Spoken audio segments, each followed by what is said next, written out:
এই ইয়ামিন, ভয় পেও না। আমি তো শুধু তোমার সাথে মজা করছিলাম।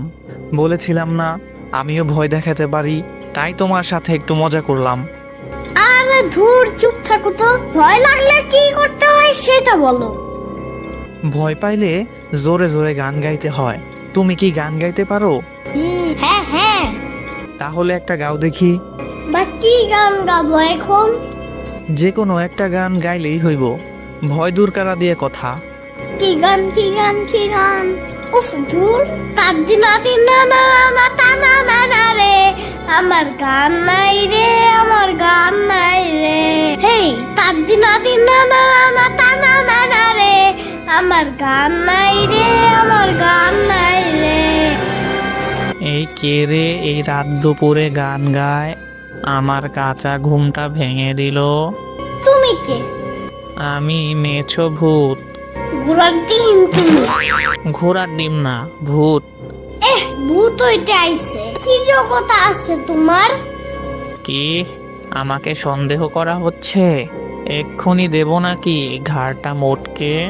না না না না, চেতো না, আমি ব্যাপারটা বোঝা করতেছি। তোরা আর কিছুই বোঝাতে হবে না রে।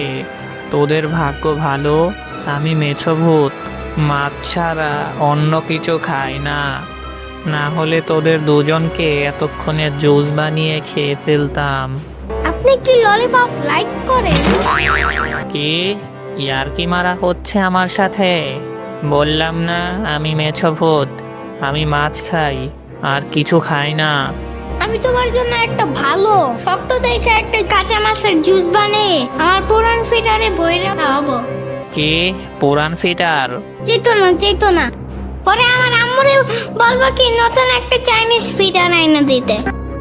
ফিটার লাগবে না, আমি জুস খাই না, শুধু কাঁচা মাছ দিলেই হবে। সেই পহেলা বৈশাখে খেয়েছিলাম, সেই স্বাদ এখনো মুখে লেগে আছে। আর তুমি কি এমনি আবার কাঁচা মাছ খাইতে গেছিলা কেন? গিদর কোথাকার। কি আমায় অপমান? দাঁড়া, এক্ষুনি মজা দেখাচ্ছি তোদের দুজনকে। কোথায় ভয় দেখায়? ইয়ামিন, ওকে রাগানো যাবে না, ওর সাথে বুদ্ধি দিয়ে কথা বলতে হবে। তুমি বলো। ঠিক আছে।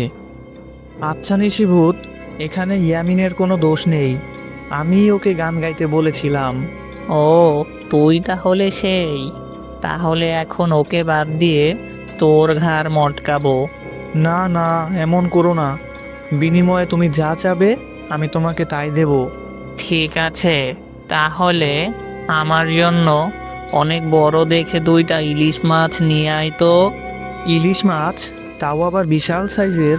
কিন্তু এত রাতে আমি ইলিশ মাছ কোথায় পাবো? এই পাশে একটা বাজার আছে, সেখানে গেলেই পেয়ে যাবি। ঠিক আছে, তুমি তাহলে দাঁড়াও, আমরা এক্ষুনি তোমার জন্য ইলিশ মাছ নিয়ে আসছি। ঠিক আছে, যা, কিন্তু দেখবি একদম চালাকি করার চেষ্টা করবি না। আরে না না, চালাকি করব কেন? তাছাড়া তুমি তো ভূত, আমরা যদি চালাকি করি তাহলে তোমার চোখ তো আর ফাঁকি দিতে পারবো না। তুমি ঠিকই আমাদের খুঁজে বের করে ঘাড় মুটকে দিও।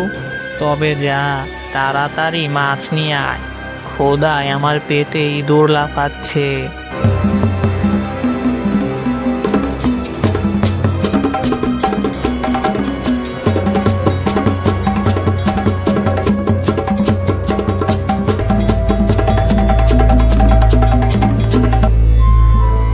আচ্ছা শোনো, এত দৌড়াদৌড়ি করার উচিত নাই, তুমি কিছু করতে পারবা না। হ্যাঁ, আমি কিছুই করতে পারবো না।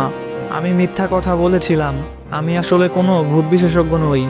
চাইলে আমি ভাবতাম ভূত বলে কিছু নেই, তাই হুদাই সবার সামনে ভাব নেওয়ার জন্য বলে বেড়াতাম আমি ভূত বিশেষজ্ঞ। আগেই জানতাম কিছুই করতে পারবা না। কিছু যে একটা করতে পারবো না ব্যাপারটা তা নয়, তবে একটি বুদ্ধি খাটাতে হবে। আমার মাথায় একটা বুদ্ধি এসেছে। তোমার বাসায় যে ভূত আছে ওটার নাম কি যেন? ওটার নাম নিশিভূত। ওই নিশি ভূতটা কি এখনো তোমাকে বিরক্ত করে? হ্যাঁ হ্যাঁ। তাহলে চলো কোথায়? মেছো ভূতের কাছে। কেন? সেটা তো এখন বলবো না, আগে চলো, তারপর দেখাচ্ছি মজা।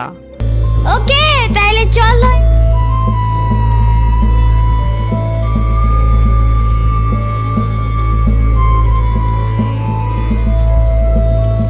কিছু মনে করো না মেছো ভূত, আমরা তোমার জন্য অনেক বড় দুটি ইলিশ মাছ নিয়ে আসছিলাম।